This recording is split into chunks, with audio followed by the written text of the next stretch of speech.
ദൈവനാമത്തിന് മഹത്വം ഉണ്ടാവട്ടെ.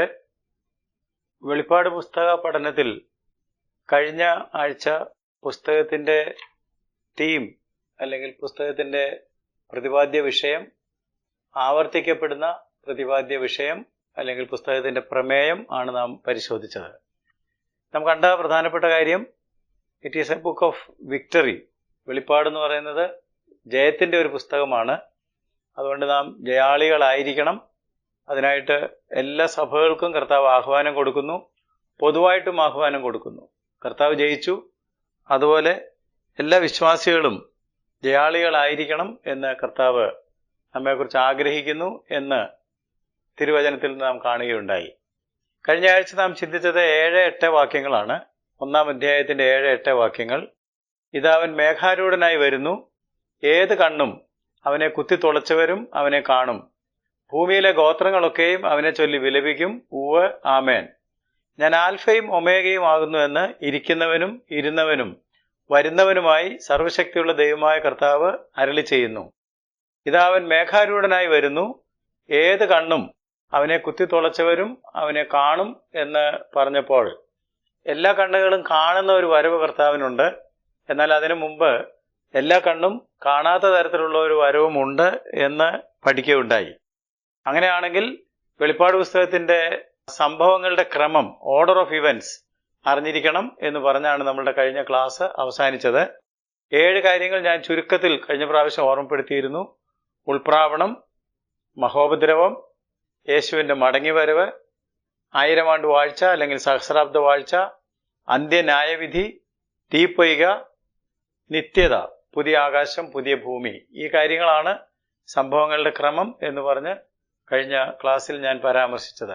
ഇന്ന് അതിൻ്റെ വിശദാംശങ്ങൾ നമുക്ക് പരിശോധിക്കുന്നതിനായിട്ട്, അല്പം കൂടി വിശദീകരിച്ച് പഠിക്കുന്നതിനായിട്ട് സമയം എടുക്കാം. ഏത് കണ്ണും അവനെ കുത്തിത്തുളച്ചവരും അവനെ കാണുന്ന സംഭവവും, എല്ലാ കണ്ണുകളും കാണാതെ മണവാട്ടി സഭയെ ചേർക്കാൻ കർത്താവ് വരുന്ന സംഭവമൊക്കെ വ്യക്തമായിട്ട് തിരിച്ചറിയണമെങ്കിൽ വെളിപ്പാടിൽ വിവരിച്ചിരിക്കുന്ന അന്ത്യകാല സംഭവങ്ങളുടെ ഒരു ക്രമം, ഒരു ഓർഡർ നമ്മൾ അറിഞ്ഞിരിക്കേണ്ടതാണ്. വെളിപ്പാട് പുസ്തകം 21, 22 അധ്യായങ്ങളിൽ പറഞ്ഞിരിക്കുന്ന ദൈവത്തിൻ്റെ നിത്യരാജ്യ സ്ഥാപനത്തിലേക്ക് നയിക്കുന്ന സംഭവങ്ങളുടെ ക്രമം നാം പരിശോധിച്ച് ഒരു ധാരണയിൽ ഇരുന്നാൽ പഠനത്തിന് എളുപ്പമുണ്ട്. ഇതിനു മുമ്പ് ഞാൻ പറഞ്ഞിട്ടുള്ളതുപോലെ ഈ ക്രമത്തിൻ്റെ കാര്യത്തിലും ഈ പുസ്തകത്തിലെ മറ്റ് ആശയങ്ങളോടുള്ള ബന്ധത്തിലും വ്യാഖ്യാതാക്കളെല്ലാം പൂർണ്ണമായി യോജിക്കുന്നില്ല എന്നുള്ള കാര്യം ഓർമ്മയിലിരിക്കണം. എന്നാൽ സുവിശേഷ വിഹിത സഭകളിലുള്ള വിശ്വാസികൾ പൊതുവെ വിശ്വസിക്കുന്ന സംഭവങ്ങളുടെ ക്രമം നമുക്ക് പരിശോധിക്കാം. പൊതുവെ സുവിശേഷ വിഹിത സഭകളിലുള്ള വിശ്വാസികൾ അംഗീകരിക്കുന്നതായിട്ടുള്ള, അവരെ സ്വീകരിക്കുന്നതായിട്ടുള്ള ക്രമമാണ് ഞാൻ നിങ്ങളുടെ മുമ്പിൽ വിവരിക്കുന്നത്. ഇനി ദൈവത്തിൻ്റെ നയപരിപാടിയിൽ 1-ാമത് സഭയുടെ ഉൾപ്രാവണം ആണ്. റാപ്ചർ, സഭയുടെ ഉൾപ്രാവണം അല്ലെങ്കിൽ കർത്താവായ യേശുക്രിസ്തുവിൻ്റെ മേഘ പ്രത്യക്ഷത. 1 തെസ്സലോനിക്ക ലേഖനം 4-ാം അധ്യായത്തിൻ്റെ 16-17 വാക്യങ്ങൾ വായിക്കുമ്പോൾ, തെസ്സലോനിക്കയ്ക്ക് എഴുതിയ 1-ാം ലേഖനം 4-ാം അധ്യായത്തിൻ്റെ 16-17 വാക്യങ്ങൾ വായിക്കുമ്പോൾ, കർത്താവ് താൻ ഗംഭീരനാദത്തോടും പ്രധാന ദൂതന്റെ ശബ്ദത്തോടും ദൈവത്തിന്റെ കാഹളത്തോടും കൂടെ സ്വർഗത്തിൽ നിന്ന് ഇറങ്ങി വരികയും ക്രിസ്തുവിൽ മരിച്ചവർ മുമ്പ് ഉയർത്തെഴുന്നേൽക്കുകയും ചെയ്യും. പിന്നെ ജീവനോടെ ശേഷിക്കുന്ന നാം അവരോട് ഒരുമിച്ച് ആകാശത്തിൽ കർത്താവിനെ എതിരേൽപ്പാൻ മേഘങ്ങളിൽ എടുക്കപ്പെടും. ഇങ്ങനെ നാം എപ്പോഴും കർത്താവിനോടുകൂടെ ഇരിക്കും. കർത്താവ് സ്വർഗത്തിൽ നിന്ന് ഇറങ്ങി വരും. 1-ാം പുനരുദ്ധാനം നടക്കും. 1-ാം പുനരുദ്ധാനം എന്ന് പറഞ്ഞാൽ ക്രിസ്തുവിൽ മരിച്ച ആളുകൾ, ക്രിസ്തുവിൽ മരിച്ച ആളുകൾ, വിശ്വാസികളായിട്ട് മരിച്ചുപോയ ആളുകൾ ഉയർത്തെഴുന്നേൽക്കും. കർത്താവ് സ്വർഗത്തിൽ നിന്ന് ഇറങ്ങി വരുമ്പോൾ 1-ാം പുനരുദ്ധാനം അല്ലെങ്കിൽ ക്രിസ്തുവിൽ മരിച്ചവർ ഉയർത്തെഴുന്നേൽക്കും. അതോടൊപ്പം ജീവിച്ചിരിക്കുന്ന ആളുകൾ, സഭയിൽ യഥാർത്ഥ വിശ്വാസികളായി ജീവിച്ചിരിക്കുന്ന ആളുകൾ രൂപാന്തരം പ്രാപിച്ച് ആകാശമേഘങ്ങളിൽ കർത്താവിനെ എതിരേൽപ്പാൻ ചേർക്കപ്പെടും. കർത്താവ് സ്വർഗത്തിൽ നിറങ്ങി വരും. 1-ാം പുനരുദ്ധാനം നടക്കും. ക്രിസ്തുവിൽ മരിച്ചു പോയവരും ജീവിച്ചിരുന്ന രൂപാന്തരം പ്രാപിച്ചവരുമായ വിശുദ്ധന്മാര് ചേർന്ന് ദൈവസഭ കർത്താവിനെ എതിരേൽപ്പാൻ മേഘങ്ങളിൽ എടുക്കപ്പെടും. ഈ സംഭവത്തിനാണ് ഉൾപ്രാവണം, റാപ്ചർ എന്ന് പേര് വിളിച്ചിരിക്കുന്നത്. യേശുക്രിസ്തുവിന്റെ മേഘപ്രത്യക്ഷത എന്നും ഇതിനെ വിശേഷിപ്പിക്കാറുണ്ട്. ഇതാണ് ഇനി ഒന്നാമത് സംഭവിക്കാനിരിക്കുന്നത്. ഇതെപ്പോൾ സംഭവിക്കും എന്ന് ചോദിച്ചാൽ മത്തായി 24 അധ്യായത്തിന്റെ 36 വാക്യവും മർക്കോസ് 13:32 നാം ഇതിനു മുമ്പ് പരിശോധിച്ചിട്ടുണ്ട്. മത്തായി സുവിശേഷം 24:36, മർക്കോസ് 13:32. ആ നാളും നാഴികയും സംബന്ധിച്ചോ എന്റെ പിതാവ് മാത്രമല്ലാതെ ആരും സ്വർഗത്തിലെ ദൂതന്മാരും പുത്രനും കൂടെ അറിയുന്നില്ല. അപ്പോസ്തല പ്രവൃത്തി 1 അധ്യായത്തിന്റെ 7 വാക്യത്തില് പിതാവ് തന്റെ സ്വന്തം അധികാരത്തിൽ വെച്ചിട്ടുള്ള കാലങ്ങളെയോ സമയങ്ങളെയോ അറിയുന്നത് നിങ്ങൾക്കുള്ളതല്ല. അതുകൊണ്ട് കൃത്യമായിട്ട് ഈ സമയം നിശ്ചയിക്കുവാൻ വ്യാഖ്യാതാക്കൾക്കോ മറ്റാർക്കുമോ കഴിയുകയില്ല. എന്നാൽ ഈ സംഭവം എപ്പോൾ നടക്കും എന്നതിനെക്കുറിച്ച് വ്യാഖ്യാതാക്കൾക്ക് 3 വീക്ഷണങ്ങൾ ഉണ്ട്. ഒരു 3 കാഴ്ചപ്പാടുകളാണ് വെച്ച് പുലർത്തുന്നത് എന്നറിഞ്ഞിരിക്കണം. അതിനെ ഇങ്ങനെ പറയാം. ഇംഗ്ലീഷിൽ പറഞ്ഞാൽ pre tribulation rapture, mid tribulation rapture, post tribulation rapture. ഇംഗ്ലീഷിൽ 3 പദങ്ങളാണ് ഞാൻ നിങ്ങളോട് പറഞ്ഞത്. Pre tribulation, mid tribulation, post tribulation. അതിന്റെ അർത്ഥം എന്താണെന്ന് ചോദിച്ചാൽ, 1, മഹോപദ്രവത്തിന് മുൻപ് ഉൾപ്രാപണം നടക്കും. 2, മഹോപദ്രവ പകുതി കഴിയുമ്പോൾ അതിന്റെ മധ്യത്തിൽ വെച്ച് ഉൾപ്രാപണം നടക്കും. 3, മഹോപദ്രവത്തിന് ശേഷം ഉൾപ്രാപണം നടക്കും. വേറെ തരത്തിൽ പറഞ്ഞാൽ സഭ മഹോപദ്രവത്തിൽ കൂടി കടന്നു പോവുകയില്ല. അതിനാണ് പ്രീ ട്രിബുലേഷൻ റാപ്ചർ എന്ന് പറയുന്നത്. സഭ മഹോപദ്രവത്തിന്റെ പകുതി ഭാഗം അനുഭവിക്കേണ്ടി വരും. അതിനെയാണ് മിഡ് ട്രിബുലേഷൻ റാപ്ചർ എന്ന് പറയുന്നത്. സഭ മഹോപദ്രവത്തിന് ശേഷം മാത്രമേ എടുക്കപ്പെടുകയുള്ളൂ എന്ന കാഴ്ചപ്പാടിനാണ് പോസ്റ്റ് ട്രിബുലേഷൻ റാപ്ചർ എന്ന് പറയുന്നത്. ഈ വ്യാഖ്യാനങ്ങൾ വിശദീകരിച്ച് പഠിക്കുന്നത് നന്നായിരിക്കും. വെളിപ്പാട് പുസ്തകം 3 അധ്യായത്തിന്റെ 10-11 വാക്യങ്ങളിൽ സഭയ്ക്ക് കർത്താവായ യേശുക്രിസ്തു ഒരു വാഗ്ദാനം ഇപ്രകാരം നൽകിയിട്ടുണ്ട്. വെളിപ്പാട് 3 അധ്യായത്തിന്റെ 10-11 വാക്യങ്ങൾ. സഹിഷ്ണുതയെക്കുറിച്ചുള്ള എന്റെ വചനം നീ കാത്തുകൊണ്ടതിനാൽ ഭൂമിയിൽ വസിക്കുന്നവരെ പരീക്ഷിക്കേണ്ടതിന് ഭൂതലത്തിൽ എങ്ങും വരുവാനുള്ള പരീക്ഷാകാലത്ത് ഞാനും നിന്നെ കാക്കും. ഞാൻ വേഗം വരുന്നു. നിന്റെ കിരീടം ആരും എടുക്കാതിരിപ്പാൻ തക്കവണ്ണം നിനക്കുള്ളത് പിടിച്ചുകൊള്ളുക. ഭൂമിയിൽ എങ്ങും വരുവാനുള്ള പരീക്ഷാകാലത്ത് ഞാൻ നിന്നെ കാക്കും. അപ്പോൾ സഭ പരീക്ഷയിലും പീഡനത്തിലും കൂടി കടന്നു പോകേണ്ടതില്ലല്ലോ. കൂടാതെ 1 തെസ്സലോനിക്ക ലേഖനം 1 അധ്യായത്തിന്റെ 9-10 വാക്യങ്ങൾ വായിക്കുമ്പോൾ പൗലോസ് അപ്പോസ്തലൻ തെസ്സലോനിക്കക്കാർക്ക് ലേഖനം എഴുതുമ്പോൾ അവരെ ഓർമ്മപ്പെടുത്തി, വരുവാനുള്ള കോപത്തിൽ നിന്ന് നമ്മെ വിടുവിക്കുന്നവനുമായ യേശു സ്വർഗത്തിൽ നിന്ന് വരുന്നത് കാത്തിരിപ്പാനുമായി എന്ന് മാത്രമല്ല, അതേ ലേഖനം 5 അധ്യായത്തിന്റെ 9-10 വാക്യങ്ങളിൽ 1 തെസ്സലോനിക്ക ലേഖനം 5-9-10 വാക്യങ്ങളിൽ ദൈവം നമ്മെ കോപത്തിനല്ല തന്നോടുകൂടി ജീവിക്കേണ്ടതിന് നമുക്ക് വേണ്ടി മരിച്ച നമ്മുടെ കർത്താവായ യേശുക്രിസ്തു മൂലം രക്ഷയെ പ്രാപിപ്പാനത്രേ നിയമിച്ചിരിക്കുന്നത് എന്നും രേഖപ്പെടുത്തിയിരിക്കുന്നു. ദൈവം നമ്മെ കോപത്തിനല്ല എന്നും വരുവാനുള്ള കോപത്തിൽ നമ്മെ വിടുവിക്കുന്നവനുമായ യേശു എന്നും പറഞ്ഞിരിക്കുന്നത് കൊണ്ട് നാം ഗ്രഹിച്ചിരിക്കേണ്ടതായ മറ്റൊരു സുപ്രധാന സത്യം, മഹോപദ്രവത്തെ വെളിപ്പാട് പുസ്തകം വിവരിക്കുന്നത് 6 അധ്യായം മുതൽ 19 അധ്യായം വരെ വായിക്കുമ്പോൾ അവിടെയാണ് ഈ മഹോപദ്രവത്തെക്കുറിച്ച് പറഞ്ഞിരിക്കുന്നത്. അതിനെ കുഞ്ഞാടിന്റെ കോപം എന്നാണ് വിശേഷിപ്പിക്കുന്നത്. മഹോപദ്രവത്തിനുള്ള മറ്റൊരു പേര് കുഞ്ഞാടിന്റെ കോപം എന്നാണ്. ഞാൻ ചില വാക്യങ്ങൾ നിങ്ങളുടെ ശ്രദ്ധയിൽ കൊണ്ടുവരുന്നു. വെളിപ്പാട് പുസ്തകം 6 അധ്യായത്തിന്റെ 16 വാക്യം, കുഞ്ഞാടിന്റെ കോപം തട്ടാതെ വണ്ണം. വെളിപ്പാട് 11:18, നിന്റെ കോപവും വന്നു. വെളിപ്പാട് 14:10, ദൈവക്രോധ മദ്യം കുടിക്കേണ്ടി വരും. 16:19, ദൈവകോപത്തിന്റെ ക്രോധമദ്യമുള്ള പാത്രം. 15:7, ദൈവത്തിന്റെ ക്രോധം നിറഞ്ഞ 7 പൊൻകലശം. 19:15, സർവശക്തിയുള്ള ദൈവത്തിന്റെ കോപവും ക്രോധവുമായ മദ്യത്തിന്റെ ചക്ക്. അപ്പോൾ ഇതിനെ ദൈവത്തിന്റെ കോപം, ദൈവത്തിന്റെ ക്രോധം എന്നാണ് വിശേഷിപ്പിച്ചിരിക്കുന്നത്. പിതാവായ ദൈവത്തിന്റെ പുത്രനായ കർത്താവായ യേശുക്രിസ്തു വിവാഹ നിശ്ചയം ചെയ്തിരിക്കുന്ന മണവാട്ടി സഭയെ ചേർക്കാനാണ് കർത്താവ് വരുന്നതെന്ന് ഓർക്കുക. ഈ മണവാട്ടിയോട് ദൈവവും കുഞ്ഞാടും ഇത്ര കോപിക്കേണ്ട കാര്യം എന്താണുള്ളത്? എഫേസ്യ ലേഖനം 2 അധ്യായത്തിന്റെ 3 വാക്യത്തിൽ പറയുന്നത്, നാം ഒരു കാലത്ത് കോപത്തിന്റെ മക്കളായിരുന്നു, എന്നാൽ കരുണാസമ്പന്നനായ ദൈവം നമ്മെ തന്റെ കൃപയാൽ വിശ്വാസം മൂലം രക്ഷിച്ച് ദൈവത്തിന്റെ പ്രിയ മക്കളായി മാറ്റി എന്നാണ്.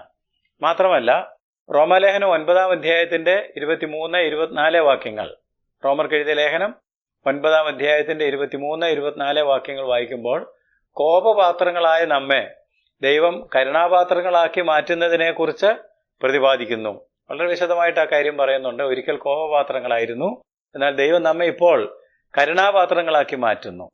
1 തെസ്സലോനിക്ക ലേഖനം 2:16 ദൈവകോപം മുഴുത്തു വരുന്നത് പാപങ്ങളെ പൂരിപ്പിക്കുന്നവരുടെ മേൽ ആണെന്നും കാണുന്നു. തെസ്സലോനിക്ക ലേഖനം 2:16 ദൈവത്തിന്റെ കോപം മുഴുത്തു വരുന്നത് പാപങ്ങളെ പൂരിപ്പിക്കുന്നവരുടെ മേലാണ് എന്ന് കാണുന്നു. അങ്ങനെയാണെങ്കിൽ നമ്മുടെ മേൽ, ദൈവത്തിന്റെ മക്കളുടെ മേൽ, വിശുദ്ധന്മാരുടെ മേൽ ദൈവത്തിന്റെ കോപം ചൊരിയേണ്ടതായിട്ടില്ലല്ലോ. യെശയ്യാ പ്രവാചകന്റെ പുസ്തകം 12-ാം അധ്യായത്തിന്റെ 1-2 വാക്യങ്ങൾ വായിക്കുമ്പോൾ, അന്നാളിൽ നീ പറയുന്നത് എന്തെന്നാൽ, യഹോവേ, നീ എന്നോട് കോപിച്ചു, നിന്റെ കോപം മാറി, നീ എന്നെ ആശ്വസിപ്പിച്ചിരിക്കയാൽ ഞാൻ നിനക്ക് സ്തോത്രം ചെയ്യുന്നു. ഇതാ ദൈവം എന്റെ രക്ഷ, യഹോവയായ യാഹ എന്റെ ബലവും എന്റെ ഗീതവുമായിരിക്കൊണ്ടും അവൻ എന്റെ രക്ഷയായി തീർന്നിരിക്കൊണ്ടും ഞാൻ ഭയപ്പെടാതെ ആശ്രയിക്കും. നിങ്ങൾ സന്തോഷത്തോടെ രക്ഷയുടെ ഉറവുകളിൽ നിന്ന് വെള്ളം കോരും.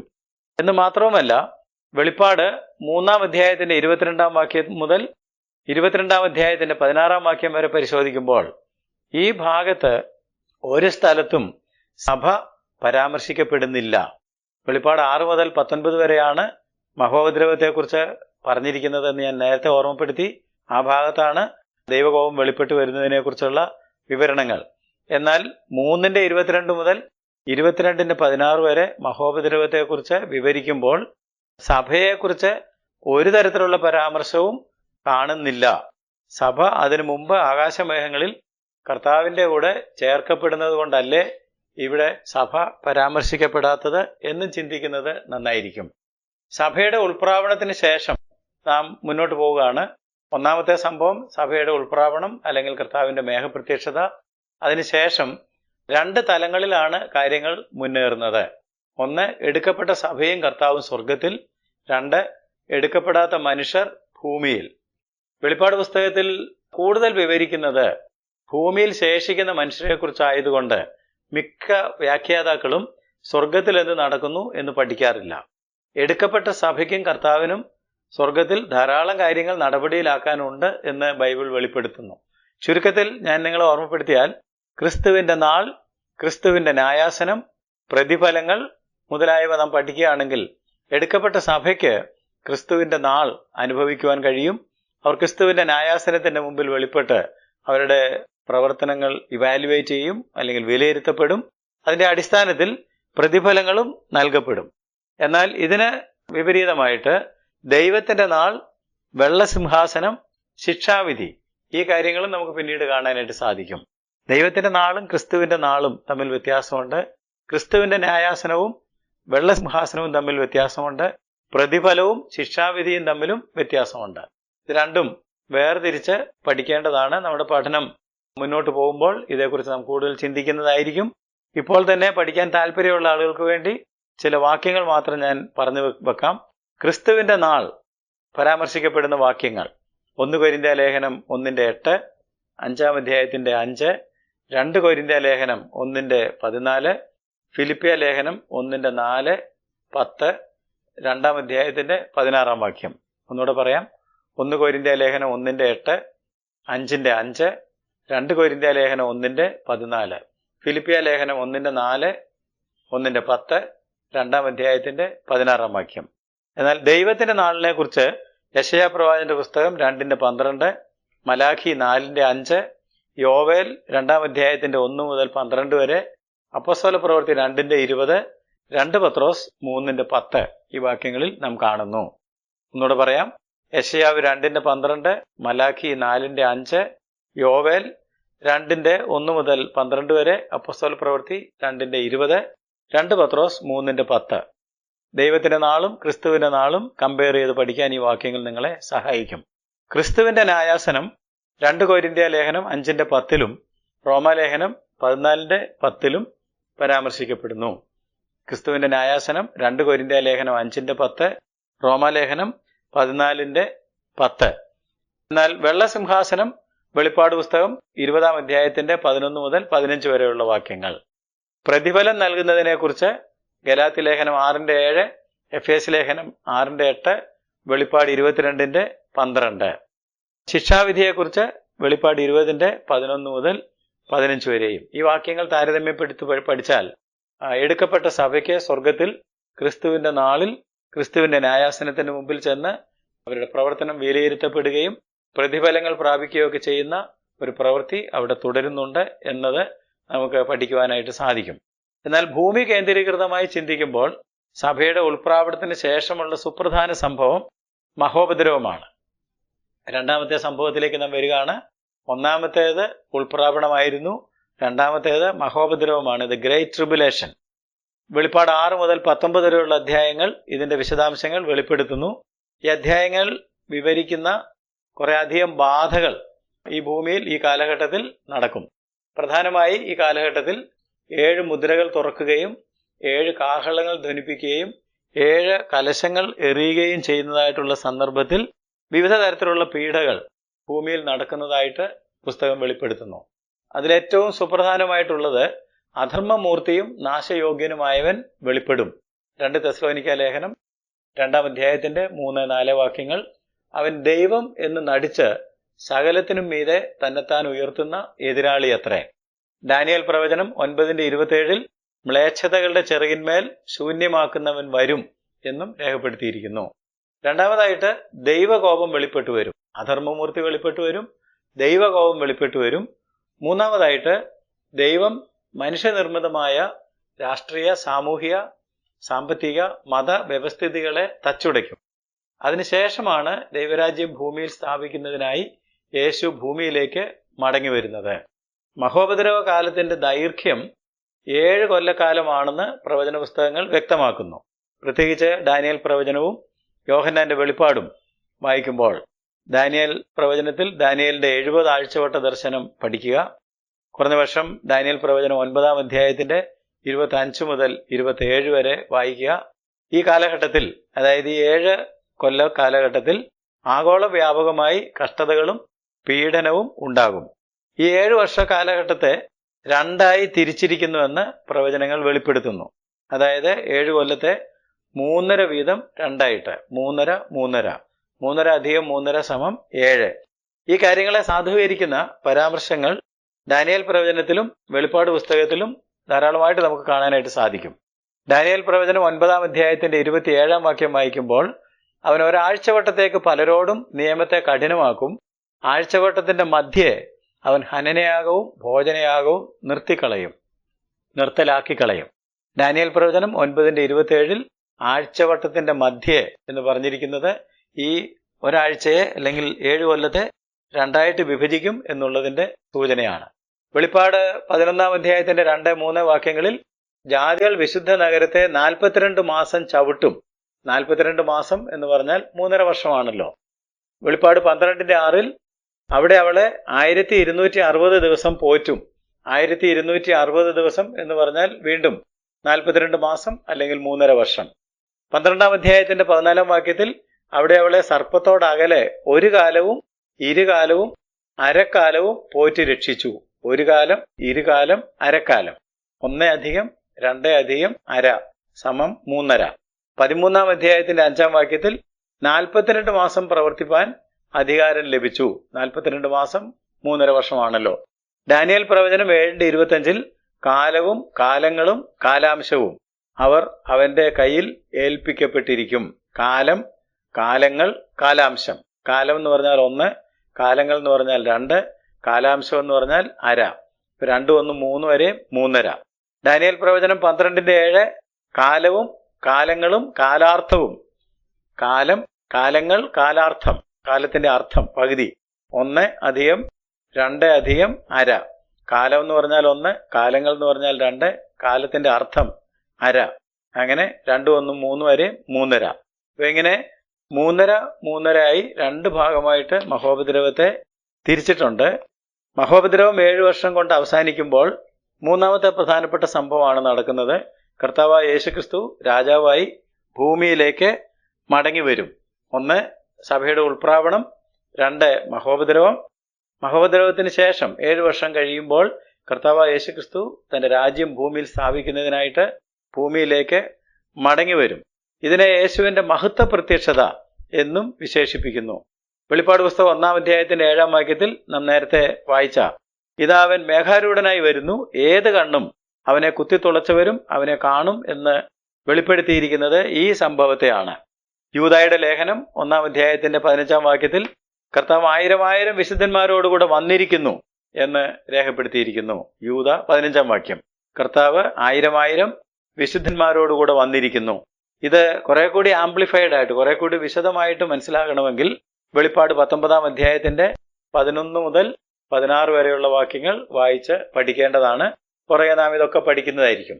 യേശുവിന്റെ മഹത്വ പ്രത്യക്ഷത ഉണ്ടാകുവാൻ ചില കാര്യങ്ങൾ സംഭവിക്കേണ്ടതുണ്ട്. യുഗങ്ങളായി തുടരുന്ന പിശാചിന്റെ ദൈവ വൈരാഗ്യം നിമിത്തം ഭൂമിയിൽ അവശേഷിക്കുന്ന ദൈവജനമായ ഇസ്രായേലിനെതിരെ പിശാച് ലോകരാഷ്ട്രങ്ങളെ തന്ത്രപരമായി തിരിക്കും. അവർ സംഘടിച്ച് ഒരു സഖ്യത ഉണ്ടാക്കി ഇസ്രായേലിനെ വളഞ്ഞ് ഞെരുക്കും. രക്ഷപ്പെടാൻ മാർഗമില്ലാതെ ആകുമ്പോൾ ഇസ്രായേൽ തങ്ങൾ കുത്തിയവനെ നോക്കി വിളിക്കും. അവന്റെ നാമം വിളിച്ചപേക്ഷിക്കുന്ന ഏവനും രക്ഷിക്കപ്പെടും എന്ന വചനപ്രകാരം തന്നെ വിളിച്ചപേക്ഷിച്ച ഇസ്രായേലിനെ ശത്രുക്കളുടെ കയ്യിൽ നിന്നും രക്ഷിച്ച് സഭയെയും വീണ്ടെടുക്കപ്പെട്ട ഇസ്രായേലിനെ ഒന്നാക്കി ഭൂമിയിൽ ആക്ഷരികമായി ദൈവരാജ്യം സ്ഥാപിക്കാനാണ് യേശു സഭയുമായി അല്ലെങ്കിൽ 1000 വിശുദ്ധന്മാരുമായി സ്വർഗത്തിലെ സൈന്യത്തിന്റെ അകമ്പടിയോടെ ഭൂമിയിലേക്ക് ഇറങ്ങി വരുന്നത്. അങ്ങനെ ഇറങ്ങി വന്നിട്ട് അവൻ ഈ ഭൂമിയിൽ സഹസ്രാബ്ദ വാഴ്ച അല്ലെങ്കിൽ 1000 ആണ്ട് വാഴ്ച ആരംഭിക്കും. അതാണ് 4-ാമത്തെ സംഭവം. 1 ഉൾപ്രാവണം, 2 മഹോപദ്രവം, 3 യേശു ഭൂമിയിലേക്ക് രാജാവായി മടങ്ങി വരുന്നു, 4 1000 ആണ്ട് വാഴ്ച അല്ലെങ്കിൽ സഹസ്രാബ്ദ വാഴ്ച. മില്ലേനിയം, മില്ലേ ആനം, 1000 ആണ്ട് എന്ന 2 പദങ്ങളിൽ നിന്നാണ് മില്ലേനിയം അല്ലെങ്കിൽ 1000 ആണ്ട് വാഴ്ച, സഹസ്രാബ്ദം ഉണ്ടായിരിക്കുന്നത്. യേശു 1000 വിശുദ്ധന്മാരോടൊപ്പം ഭൂമിയിൽ 1000 ആണ്ട് രാജാതിരാജാവായി കർത്താതി കർത്താവായി വാഴ്ച നടത്തും എന്ന് പ്രവചന പുസ്തകങ്ങളിലെല്ലാം തന്നെ വിവരിച്ചിരിക്കുന്നു, വ്യക്തമായിട്ട് സൂചിപ്പിച്ചിരിക്കുന്നു. എന്നാൽ ഞാൻ നേരത്തെ പറഞ്ഞതുപോലെ വ്യാഖ്യാതാക്കൾ ഈ കാര്യത്തിലും യോജിക്കുന്നില്ല. ഈ കാര്യത്തെക്കുറിച്ച് വ്യാഖ്യാതാക്കളുടെ ഇടയിൽ 3 പ്രബല വീക്ഷണങ്ങൾ ഉണ്ട് എന്ന് അറിഞ്ഞിരിക്കുക.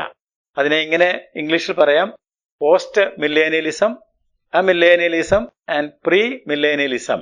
ഈ പദങ്ങൾ കേട്ടിട്ട് പേടിക്കണ്ട. പോസ്റ്റ് മില്ലേനിയലിസം എന്ന് പറഞ്ഞാൽ സുവിശേഷത്താലുള്ള ദൈവരാജ്യ അനുഭവം ആത്മീയമായി അനുഭവിച്ചുകൊണ്ടിരിക്കുകയാണ്, അത് കഴിഞ്ഞാണ് യേശു വരുന്നത്, അല്ലാതെ ഇനി ഒരു 1000 ആണ്ട് വാഴ്ചയില്ല എന്ന് വാദിക്കുന്ന ഒരു കൂട്ടം വ്യാഖ്യാതാക്കൾ. ആ മില്ലേനിയലിസം എന്ന് പറഞ്ഞാൽ 1000 ആണ്ട് വാഴ്ച എന്ന് പറയുന്ന ഒരു പ്രതീകമാണ്. എടുക്കപ്പെട്ട സഭ സ്വർഗത്തിൽ 1000 ആണ്ട് വാഴും, അങ്ങനെ ഭൂമിയിൽ ആക്ഷരികമായ ഒരു 1000 ആണ്ട് വാഴ്ച ഇല്ല എന്ന് ചിന്തിക്കുന്ന ആളുകളാണ് മില്ലേനിയലിസം. മില്ലേനിയലിസം ഇല്ല, 1000 ആണ്ട് ഇല്ല എന്ന് പറയുന്നത്. പ്രീ മില്ലേനിയലിസം എന്ന് പറഞ്ഞാൽ 1000 ആണ്ട് വാഴ്ചയ്ക്ക് മുമ്പായിട്ട്, പ്രീ എന്ന് പറഞ്ഞാൽ മുമ്പായിട്ട് അത് നയിക്കുവാൻ, അതിന് നേതൃത്വം കൊടുക്കുവാൻ കർത്താവായ യേശു ക്രിസ്തു വരും. അവൻ വന്നിട്ട് വേണം 1000 ആണ്ട് വാഴ്ച നടക്കുവാൻ എന്ന ചിന്താഗതിയാണ് പ്രീ മില്ലേനിയലിസം. അപ്പൊ ഇങ്ങനെ 3 വീക്ഷണങ്ങൾ വ്യാഖ്യാതാക്കളുടെ ഇടയിൽ ഉണ്ട്. എന്നാൽ വെളിപ്പാട് 20-ാം അധ്യായത്തിൽ സഹസ്രാബ്ദ വാഴ്ചയുടെ വിശദാംശങ്ങൾ കൊടുത്തിരിക്കുന്നു. പിന്നാലെ നമുക്ക് അത് പഠിക്കാം. ഇപ്പോൾ അങ്ങനെ ഒരു കാര്യം ഉണ്ട് എന്ന് മാത്രം അറിഞ്ഞിരുന്നാൽ മതി. സഹസ്രാബ്ദ വാഴ്ച കഴിഞ്ഞ് ഏറ്റവും പ്രധാനമായി സംഭവിക്കുന്നത് 5-ാമത്തെ സംഭവം അന്ത്യ ന്യായവിധി അല്ലെങ്കിൽ the great white throne judgment ആണ്. ഞാൻ ക്രമമായിട്ട് നിങ്ങളെ ഒന്നുകൂടെ ഓർപ്പിക്കട്ടെ. ഉൾപ്രാവണം, മഹോപദ്രവം, യേശുക്രിസ്തുവിന്റെ മടങ്ങിവരവ്, 1000 ആണ്ട് വാഴ്ച, 5 അന്ത്യ ന്യായവിധി. ഇപ്പോഴാണ് 2-ാം പുനരുദ്ധാനം നടക്കുന്നത്. 1-ാം പുനരുദ്ധാനം എന്ന് പറയുന്നത് ക്രിസ്തുവിൽ മരിച്ച വിശുദ്ധന്മാരാണ് ഉയർത്തെഴുന്നേറ്റത്. അന്ന് ക്രിസ്തുവിൽ മരിക്കാതിരുന്ന ആളുകൾ, അവിശ്വാസികൾ ഉയർത്തെഴുന്നേറ്റിട്ടില്ല. ഇപ്പോൾ 2-ാം പുനരുദ്ധാനം, മരിച്ചവർ ആബാലവൃദ്ധം വെള്ളസിംഹാസനത്തിന്റെ മുമ്പിൽ വരും. ക്രിസ്തുവിൽ മരിച്ച 1-ാം പുനരുദ്ധാനത്തിൽ പങ്കുള്ള ആളുകൾ നേരത്തെ പോയല്ലോ, അതിൽ പങ്കാളിത്തം ഇല്ലാത്ത ആളുകളാണ് ഇപ്പോൾ ഉയർത്തെഴുന്നേറ്റ് വരുന്നത്. അവരെ സിംഹാസനത്തിൽ ഇരിക്കുന്നവൻ ന്യായം വിധിക്കും. ന്യായവിധി കഴിഞ്ഞാൽ എതിർ ക്രിസ്തുവും കള്ളപ്രവാചകനും പിശാചും കിടക്കുന്ന തീപ്പൊയ്കയിലേക്ക് അവരെ തള്ളിക്കളയും. അതാണ് 6-ാമത്തെ സംഭവം. അന്ത്യ ന്യായവിധി കഴിഞ്ഞാൽ തീപ്പൊയ്ക. ന്യായം വിധിക്കപ്പെട്ട ജനങ്ങൾ ആദ്യമായിട്ട് ഈ തീപ്പൊയ്കയിൽ കിടക്കുന്ന എതിർ ക്രിസ്തു, കള്ളപ്രവാചകൻ, പിശാച് അവരോട് ചേരുവാനായിട്ട് മനുഷ്യരെയും അതിലേക്ക് തള്ളിക്കളയും. ഈ തീപ്പൊയ്കയാണ് 2-ാം മരണം. അതിനുശേഷം ഭൂമിയിൽ നിന്ന് പിശാചും പാപവും നീക്കപ്പെടുന്നു. അങ്ങനെയാണ് 7-ാമത്തെയും അവസാനത്തെയുമായ സംഭവം ഉണ്ടാകുന്നത്. പുതിയ ആകാശവും പുതിയ ഭൂമിയും. സഭ നിത്യതയിൽ മറയും, പുതിയ ആകാശവും പുതിയ ഭൂമിയും ഉണ്ടാകും. കണ്ടാലും ഞാൻ സകലവും പുതുതാക്കുന്നു എന്ന് കർത്താവ് അരുളി ചെയ്യുന്നു. അപ്പോൾ ഞാൻ ഈ 7 സംഭവങ്ങൾ ചുരുക്കമായിട്ടൊന്ന് വിവരിക്കുക ചെയ്തത്. ആ സംഭവങ്ങളുടെ ടൈറ്റിൽ മാത്രം ഒന്ന് പറയുകയാണെങ്കിൽ, വീണ്ടും 1 ഉൾപ്രാവണം, 2 മഹോപദ്രവം, 3 യേശുവിൻ്റെ ഭൂമിയിലേക്കുള്ള മടങ്ങിവരവ്, 4 1000 ആണ്ട് വാഴ്ച, 5 അന്ത്യന്യായവിധി, 6 തീപ്പൊയ്ക, 7 നിത്യത അല്ലെങ്കിൽ പുതിയ ആകാശവും പുതിയ ഭൂമിയും. ഇതാണ് പൊതുവെ സംഭവങ്ങളുടെ ക്രമം. ഈ സംഭവങ്ങൾക്കിടയിൽ സംഭവിക്കേണ്ട മറ്റനേകം കാര്യങ്ങളുണ്ട്. നമ്മുടെ പഠനം പുരോഗമിക്കുമ്പോൾ ആ കാര്യങ്ങളൊക്കെ ഒന്നൊന്നായി നമുക്ക് പഠിക്കാം. ഒരുപക്ഷെ ഞാൻ പറഞ്ഞ കാര്യങ്ങൾ വേണ്ട പോലെ ഗ്രഹിക്കുവാൻ പലർക്കും കഴിഞ്ഞു കാണുകയില്ല. അതേക്കുറിച്ച് വിഷമിക്കേണ്ട. നാം പുറകെ ഈ കാര്യങ്ങൾ പഠിക്കുമ്പോൾ അത് വ്യക്തമായിക്കോളും. എന്നാൽ ഇതിനെക്കുറിച്ച് അറിയാവുന്ന ആളുകൾക്ക്, വായിച്ചിട്ടും പഠിച്ചിട്ടുമുള്ള ആളുകൾക്ക് ഈ ക്രമം അവരുടെ മനസ്സിൽ കുറിച്ചിടാവുന്നതാണ്. ഞാൻ 1-2 കാര്യങ്ങൾ കൂടി ഓർമ്മപ്പെടുത്തട്ടെ. വെളിപ്പാട് പുസ്തകം 1-ാം അധ്യായത്തിന്റെ 8-ാം വാക്യത്തിൽ ദൈവത്തിന് കൊടുത്തിരിക്കുന്ന ചില ടൈറ്റിൽസ്, ചില പേരുകൾ നാം ശ്രദ്ധിക്കേണ്ടതാണ്. വെളിപ്പാട് 1-8 ദൈവത്തിന് കൊടുത്തിരിക്കുന്ന ചില ടൈറ്റിലുകൾ, പേരുകൾ. അത് വ്യക്തമാക്കുന്ന ഒരു കാര്യം, വ്യാഖ്യാനങ്ങൾ എങ്ങനെ ഇരുന്നാലും, വ്യാഖ്യാനങ്ങൾ എതിലെ പോയാലും, ദൈവം തന്റെ നിത്യപദ്ധതികൾ മാനവചരിത്രത്തോടുള്ള ബന്ധത്തിൽ പൂർത്തീകരിക്കാൻ ശക്തനാണ്, പ്രാപ്തനാണ്, മതിയായവനാണ്. അവനത് നിവർത്തിക്കുക തന്നെ ചെയ്യും. വ്യാഖ്യാതാക്കളല്ല, ദൈവമാണ് സകലത്തെയും നിയന്ത്രിക്കുന്നത് എന്നുള്ളതുകൊണ്ട് വ്യാഖ്യാനങ്ങളെക്കുറിച്ചോ അത് നമുക്ക് ഗ്രഹിക്കാൻ കഴിയാത്തതിനെക്കുറിച്ചോ ഒന്നും നാം ഭയപ്പെടേണ്ട കാര്യമില്ല, ഭാരപ്പെടേണ്ടതില്ല. ദൈവം ആരാണ്, അവൻ എന്ത് ചെയ്യുന്നു എന്ന് ശ്രദ്ധിക്കുക. 1-ാം അധ്യായത്തിന്റെ 8-ാം വാക്യം ഞാനൊന്ന് വായിക്കട്ടെ. ഞാൻ ആൽഫയും ഒമേഗയും ആകുന്നുവെന്ന് ഇരിക്കുന്നവനും ഇരുന്നവനും വരുന്നവനുമായി സർവശക്തിയുള്ള ദൈവമായ കർത്താവ് അരുളി ചെയ്യുന്നു. ഞാൻ ആൽഫയും ഒമേഗയും ആകുന്നു. ആൽഫയും ഒമേഗയും ഗ്രീക്ക് ആൽഫബറ്റിലെ, ഗ്രീക്ക് അക്ഷരമാലയിലെ 1-ാമത്തെയും അവസാനത്തെയും അക്ഷരങ്ങളാണെന്ന് മിക്കവാറും എല്ലാവർക്കും അറിയാമല്ലോ. ഇംഗ്ലീഷിൽ AZ എന്ന് പറയുന്നത് പോലെയാണ് ആൽഫയും ഒമേഗയും. അപ്പോൾ ദൈവം ആരംഭത്തിൽ എന്ന് പറഞ്ഞാൽ സകലത്തിന്റെയും ആരംഭത്തിൽ, വേദപുസ്തകം തുടങ്ങുന്നത് തന്നെ ആദിയിൽ ദൈവം എന്ന് പറഞ്ഞിട്ടാണ്. അവസാനത്തിലും, മാനവചരിത്രത്തിന്റെ തുടക്കത്തിലും മാനവചരിത്രത്തിന്റെ അന്ത്യത്തിലും ദൈവമുണ്ട്. അവനാണ് നിത്യനായവൻ. His eternal nature. വെളിപ്പാട് 1-4-8 ഇരിക്കുന്നവനും ഇരുന്നവനും വരുന്നവനും. ഇരിക്കുന്നവൻ, ഇരുന്നവൻ, വരുന്നവൻ. His unlimited by time. സമയപരിമിതി ഇല്ലാത്തവൻ, സമയത്തിന് പിടിച്ചു നിർത്താൻ കഴിയാത്തവൻ. അത്ര ഉന്നതനായ ഒരു കർത്താവാണ് നമ്മെ നയിക്കുന്നതും ഈ ഭൂമിയെ നിയന്ത്രിക്കുന്നതും എന്ന് ഓർത്തിരിക്കുക. മാത്രമല്ല, he's also the almighty one. അവൻ സർവശക്തിയുള്ള ദൈവമായ കർത്താവാണ്. അവൻ എന്തും ചെയ്യാനായിട്ട് കഴിയും എന്നാണ് അതിന്റെ അർത്ഥം. നമ്മളുടെ സംശയങ്ങളും നമ്മുടെ ചോദ്യങ്ങളും നമ്മുടെ വ്യാഖ്യാനങ്ങളും ഒക്കെ എവിടെ ഇരുന്നാലും അവൻ സർവശക്തിയുള്ള ദൈവമായതുകൊണ്ട് അവനെല്ലാം ചെയ്യാനായിട്ട് കഴിയും. യെരമ്യാ പ്രവാചകന്റെ പുസ്തകം 32:17 നിനക്ക് അസാധ്യമായതൊന്നുമില്ല എന്ന് നാം വായിക്കുന്നു. യിരെമ്യാവ് 32:17 ഞാൻ പറഞ്ഞത്. അതേ അധ്യായത്തിന്റെ 26-ാം വാക്യം വായിക്കുമ്പോൾ ദൈവം തന്നെ ചോദിക്കുന്നു, എനിക്ക് കഴിയാത്ത വല്ല കാര്യവുമുണ്ടോ? യിരെമ്യാവ് 32:26 എനിക്ക് കഴിയാത്ത വല്ല കാര്യവും ഉണ്ടോ? യേശു ലോകത്തിൽ ജീവിച്ചിരുന്ന കാലഘട്ടത്തിൽ ചില കാര്യങ്ങളൊക്കെ ശിഷ്യന്മാരുമായിട്ട് ഡീൽ ചെയ്തപ്പോൾ അവർ പറയുകയുണ്ടായി, ഇങ്ങനെ ആയാൽ രക്ഷിക്കപ്പെടുവാൻ ആർക്ക് കഴിയും? യേശു അതിന് മറുപടി പറഞ്ഞത്, മനുഷ്യർക്ക് അസാധ്യം, ദൈവത്തിന് സകലവും സാധ്യം, ദൈവത്തിന് ഒരു കാര്യവും അസാധ്യമല്ലല്ലോ. വാക്യങ്ങൾ ഞാൻ പറയട്ടെ. മത്തായി 19-ാം അധ്യായത്തിന്റെ 26-ാം വാക്യം, മർക്കോസ് 10:27. മത്തായി 10:26 മർക്കോസ് 10:27 വായിച്ചാൽ ദൈവത്തിന് സകലവും സാധ്യം എന്ന് നമുക്ക് കാണാം. ദൂതൻ മറിയയ്ക്ക് പ്രത്യക്ഷപ്പെട്ടപ്പോൾ ലൂക്കോസ് 1:37 നാം വായിക്കുന്നത്, അതുപോലെ തന്നെ 18:27 നാം വായിക്കുന്നത് ദൈവത്തിന് ഒരു കാര്യവും അസാധ്യമല്ലല്ലോ എന്നാണ്. വെളിപ്പാട് പുസ്തകത്തിൽ വെളിപ്പെടുന്ന ദൈവം സർവശക്തനാണ്, അവനൊരു കാര്യവും അസാധ്യമല്ല. വ്യാഖ്യാതാക്കൾക്ക് പലതും അസാധ്യമാണെന്നും ഇങ്ങനെയാണെന്നും അങ്ങനെയാണെന്നും ഒക്കെ തോന്നാം. എന്നാൽ ദൈവത്തിന് ഒരു കാര്യവും അസാധ്യമല്ല. അവൻ സർവശക്തനാണ്. അവൻ നൽകിയിരിക്കുന്ന വാഗ്ദത്തങ്ങൾ, അവൻ വെളിപ്പെടുത്തിയിരിക്കുന്ന കാര്യങ്ങൾ അങ്ങനെ തന്നെ നിവർത്തിക്കപ്പെടും എന്നത് നാം അറിഞ്ഞിരിക്കേണ്ടതാണ്. വെളിപ്പാട് പുസ്തകത്തിൽ ദൈവത്തിന് നൽകിയിരിക്കുന്ന ഒരു സുപ്രധാന നാമമാണ് സർവശക്തിയുള്ള ദൈവം എന്നുള്ളത്. ഞാൻ ചില വാക്യങ്ങൾ വീണ്ടും നിങ്ങളുടെ ശ്രദ്ധയിൽ കൊണ്ടുവരുന്നു. 1:8 വെളിപ്പാട് പുസ്തകം 1:8 സർവശക്തിയുള്ള ദൈവമായ കർത്താവ്. 4:8 സർവശക്തിയുള്ള കർത്താവായ ദൈവം. 11:17 സർവശക്തിയുള്ള കർത്താവായ ദൈവം. 15:3 സർവശക്തിയുള്ള ദൈവമായ കർത്താവ്. 16:7 സർവശക്തിയുള്ള ദൈവമായ കർത്താവ്. 16:14 സർവശക്തനായ ദൈവം. 19:6 സർവശക്തിയുള്ള നമ്മുടെ ദൈവമായ കർത്താവ്. 19:15 സർവശക്തിയുള്ള ദൈവം. 21:22 സർവശക്തിയുള്ള ദൈവമായ കർത്താവ്. നമ്മുടെ ദൈവമായ കർത്താവ് സർവശക്തനാണെന്നുള്ളത് എത്രയോ പ്രാവശ്യമാണ് ആവർത്തിച്ചിരിക്കുന്നത്.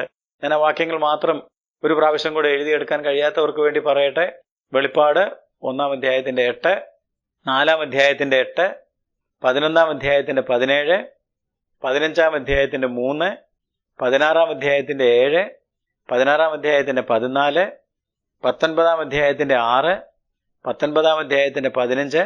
21-22 ഈ വാക്യങ്ങളിലെല്ലാം ആവർത്തിച്ച് പറഞ്ഞിരിക്കുകയാണ് സർവശക്തിയുള്ള ദൈവമായ കർത്താവ്.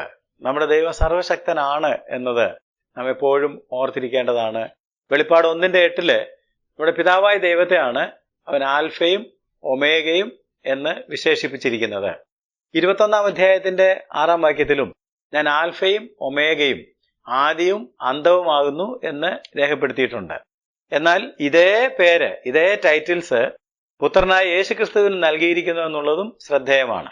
വെളിപ്പാട് 1-17, 17, 18 വാക്യങ്ങൾ വായിക്കുമ്പോൾ വെളിപ്പാട് 1:17, 18 ഞാൻ ആദ്യനും അന്ത്യനും ജീവനുള്ളവനുമാകുന്നു. ഇതാ ഞാൻ എന്നേക്കും ജീവിച്ചിരിക്കുന്നു. ഞാൻ ആൽഫയും ഒമേഗയും ഒന്നാമത്തവനും ഒടുക്കത്തവനും ആദിയും അന്തവും ആകുന്നു. വെളിപ്പാട് 1:17, 18 അതുപോലെ തന്നെ 22:13 ഈ വാക്യങ്ങൾ വായിക്കുമ്പോഴാണ് നാം ഈ കാര്യങ്ങൾ കാണുന്നത്. 1:17, 18 വായിച്ച് ശ്രദ്ധിക്കുക. ഞാൻ ആദ്യനും അന്ത്യനും ജീവനുള്ളവനുമാകുന്നു. ഇതാ ഞാൻ എന്നേക്കും ജീവിച്ചിരിക്കുന്നു. 22:13 ഞാൻ ആൽഫയും ഒമേഗയും ഒന്നാമനും ഒടുക്കത്തവനും ആദിയും അന്തവുമാകുന്നു. യേശുവും പിതാവായ ദൈവവും ഈ നാമങ്ങൾക്ക് ഒരേപോലെ അർഹരായിരിക്കുന്നുവെങ്കിൽ അത് യേശുവിന്റെ ദൈവത്വത്തെ ശക്തമായി തെളിയിക്കുകയാണ് എന്നുകൂടി അറിഞ്ഞിരിക്കേണ്ടതാണ്. ദൈവം ആദിയും അന്തവുമാണെന്നുള്ളത് ഈ പുസ്തകത്തിൽ മാത്രമല്ല, വേദപുസ്തകത്തിന്റെ മറ്റു പല ഭാഗങ്ങളിലുമുണ്ട്. യെശയ്യാ പ്രവാചകന്റെ പുസ്തകത്തിൽ നിന്ന് മാത്രം ഞാൻ 1-2 വാക്യങ്ങൾ നിങ്ങളുടെ ശ്രദ്ധയിൽ കൊണ്ടുവരട്ടെ. യെശയ്യാ പ്രവാചകന്റെ പുസ്തകം 41-4 വാക്യം യഹോവയായ ഞാൻ ആദ്യനും അന്ത്യന്മാരോടുകൂടെ അനന്യനുമാകുന്നു. യെശയ്യാവ് 41:4 യഹോവയായ ഞാൻ ആദ്യനും അന്ത്യന്മാരോടുകൂടെ അനന്യനുമാകുന്നു. യെശയ്യാവ് 44:6 ഞാൻ ആദ്യനും അന്ത്യനുമാകുന്നു, ഞാൻ അല്ലാതെ ഒരു ദൈവവുമില്ല. 48:12 ഞാൻ അനന്യൻ, ഞാൻ ആദ്യനും ഞാൻ അന്ത്യനും ആകുന്നു. 48:13 എന്റെ കൈ ഭൂമിക്ക് അടിസ്ഥാനമിട്ടു, എന്റെ വലങ്കൈ ആകാശത്തെ വിരിച്ചു, ഞാൻ വിളിക്കുമ്പോൾ അവയൊക്കെയും ഉളവായി വരുന്നു. നോക്കുക, യെശയ്യാവ് എത്രയോ പ്രാവശ്യമാണ് ഈ കാര്യം ആവർത്തിച്ച് പറയുന്നത്.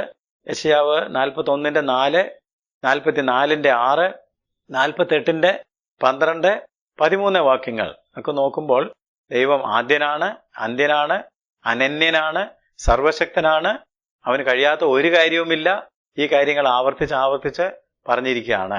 അതുകൊണ്ട് നമ്മുടെ കർത്താവായ യേശുക്രിസ്തു നിത്യനാണ്, അവൻ സർവശക്തനാണ്, അവന് കഴിയാത്ത ഒരു കാര്യവുമില്ല. നമ്മുടെ പിതാവായ ദൈവം അങ്ങനെ തന്നെയാണ്. 2 ദൈവങ്ങളല്ലല്ലോ, പിതാവും പുത്രനും പരിശുദ്ധാത്മാവും ഒന്നാണ്, ത്രിയേക സത്യദൈവം ആണ്. അതേക്കുറിച്ച് നമ്മൾ നേരത്തെ പഠിച്ചിരുന്നുവല്ലോ.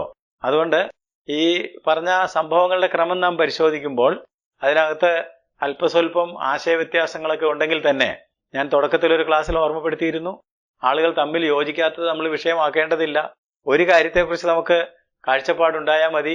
നമ്മുടെ കർത്താവായ യേശുക്രിസ്തു ജയിച്ചവനാണ്, ഉയർന്നിരിക്കുന്നവനാണ്, ആദ്യനാണ്, അന്ത്യനാണ്, അനന്യനാണ്, ഇരിക്കുന്നവനാണ്, ഇരുന്നവനാണ്, വരുന്നവനാണ്, സർവശക്തിയുള്ളവനാണ്. ഈ കർത്താവ് നമ്മുടെ കണ്ണുകളുടെ മുമ്പിൽ ഇങ്ങനെ തിളങ്ങി നിന്നാൽ മതി.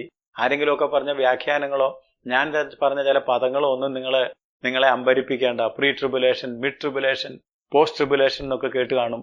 അതുപോലെ തന്നെ പ്രീ മില്ലേനിയലിസം, അമില്ലേനിയലിസം, പോസ്റ്റ് മില്ലേനിയലിസം എന്നൊക്കെ കേട്ടപ്പോൾ ഇതെന്താ ഈ പറയുന്നതെന്ന് നിങ്ങൾ സംശയിച്ചു പോയെങ്കിൽ അതൊക്കെ ആളുകൾ കണ്ടുപിടിച്ച ഓരോ പദങ്ങൾ എന്ന് മാത്രമേ ഉള്ളൂ.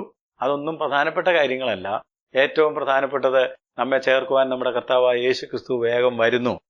1-ാം അധ്യായത്തിന്റെ 7ഉം 8ഉം വാക്യങ്ങളാണ് നമ്മൾ വായിച്ച് തുടങ്ങിയതെന്നുള്ള കാര്യം മറന്നു പോകരുത്. ആ വാക്യങ്ങൾ പറഞ്ഞത് ഇതാ അവൻ മേഘാരൂഢനായി വരുന്നു, ഏത് കണ്ണും അവനെ കുത്തിത്തുളച്ചവരും അവനെ കാണും എന്നാണ്. അതുകൊണ്ട് അവൻ വരും എന്ന് യോഹന്നാൻ പറഞ്ഞത് കൂടാതെ കഴിഞ്ഞ ക്ലാസ്സിൽ ഞാൻ വരും, എന്ന് കർത്താവ് പറഞ്ഞ വാക്യങ്ങളൊക്കെ ഞാൻ നിങ്ങളെ ഓർമ്മപ്പെടുത്തിയിരുന്നുവല്ലോ. നമ്മുടെ കർത്താവ് വേഗം വരുന്നു. അവൻ സർവശക്തനാണ്, അവൻ ആദ്യനാണ്, അവൻ അന്ത്യനാണ്, അവന് കഴിയാത്ത ഒരു കാര്യവുമില്ല. യെരമ്യാപ്രവാചകന്റെ പുസ്തകത്തിൽ നമ്മൾ വായിച്ച കാര്യം ശ്രദ്ധിക്കുക. നിനക്ക് അസാധ്യമായതൊന്നുമില്ല. യഹോവ പറയാണ്, എനിക്ക് കഴിയാത്ത വല്ല കാര്യവുമുണ്ടോ? ദൈവത്തിന് സകലവും സാധ്യം. ഈ കർത്താവാണ് നമ്മെ ചേർക്കുവാൻ വരുന്നത്. ഈ കർത്താവിനെ കണ്ടുമുട്ടുവാൻ, അവനോട് ചേരുവാൻ, അവന്റെ മണവാട്ടിയായി തീരുവാൻ ഒക്കെ കർത്താവ് തന്ന വലിയ ഭാഗ്യത്തെ നമുക്ക് ധ്യാനിക്കുകയും ആ കർത്താവിന്റെ മുമ്പിൽ നമുക്ക് ആരാധനാപൂർവ്വം നമ്മൾക്ക് കുമ്പിടുകയും അവനെ നമസ്കരിക്കുകയും ചെയ്യാം. നമുക്ക് നമ്മളെ തന്നെ കർത്താവിന്റെ കരങ്ങളിൽ സമർപ്പിച്ച് പ്രാർത്ഥിക്കാം. കർത്താവേ, സ്വർഗ്ഗസ്ഥ പിതാവേ, തിരുവചനത്തിനായിട്ട് നന്ദിയോടെ സ്തോത്രം ചെയ്യുന്നു. കഴിഞ്ഞ നാളുകളൊക്കെ ഞങ്ങളെ കാത്തു പരിപാലിച്ചു. നീ ആദ്യനും അന്ത്യനും അനന്യനും ആയിട്ടിരിക്കുന്നു, സർവശക്തനായിട്ടിരിക്കുന്നു. നിനക്ക് കഴിയാത്ത ഒരു കാര്യവുമില്ല. എല്ലാം നിനക്ക് സാധ്യം. മനുഷ്യർക്ക് പലതും അസാധ്യം, എന്നാൽ കർത്താവിന് എല്ലാം സാധ്യം. ഞങ്ങൾ വ്യാഖ്യാനിച്ച് ചില കാര്യങ്ങളൊക്കെ മാറ്റാനോ തിരിക്കാനോ ഒക്കെ ശ്രമിക്കുന്നുണ്ടെങ്കിലും ദൈവത്തിന്റെ വചനത്തിന് ഒരു മാറ്റവുമില്ല. അവൻ ആദ്യനും അന്ത്യനുമാണ്. അവന്റെ വാക്കുകളും അങ്ങനെ തന്നെയാണ്. ആകാശവും ഭൂമിയും ഒഴിഞ്ഞു പോയാലും എന്നൊരു വള്ളിയെങ്കിലും പുള്ളിയെങ്കിലും മാറിപ്പോവുകയില്ല. ഈ വാഗ്ദാനങ്ങൾക്കായിട്ട്, ഈ വചനത്തിനായിട്ട് ഞങ്ങൾ നിനക്ക് നന്ദി പറയുകയാണ്. ഞങ്ങളെ തന്നെ നിന്റെ കാര്യങ്ങളിൽ സമർപ്പിക്കുന്നു. നീ ഞങ്ങളെ ചേർക്കാൻ വരുന്നത് കൊണ്ട്, വേഗം വരുന്നത് കൊണ്ട് കർത്താവ് ഞങ്ങൾ സന്തോഷിക്കുന്നു. എല്ലാ കണ്ണും കാണുന്ന ഒരു വരവും കർത്താവെ, രഹസ്യമായി നിന്റെ സഭയെ ചേർക്കുവാനുള്ള വരവും ഒക്കെ ഉണ്ടെന്നറിഞ്ഞ് ഞങ്ങൾ സന്തോഷിച്ച് നിന്റെ വരവിനായി കാത്തിരിക്കുന്നു. ആമേൻ. കർത്താവെ, വരണമേ എന്ന് ഞങ്ങൾ പ്രാർത്ഥിക്കുകയാണ്. ഞങ്ങൾ കർത്താവെ തിരുമുഖത്തേക്ക് നോക്കി നിന്റെ വരവിനായി നോക്കി പാർക്കുന്നു. അവിടുത്തെ നാമത്തെ മഹത്വപ്പെടുത്തിയാട്ടെ. യേശുവിന്റെ നാമത്തിൽ തന്നെ. ആമേൻ.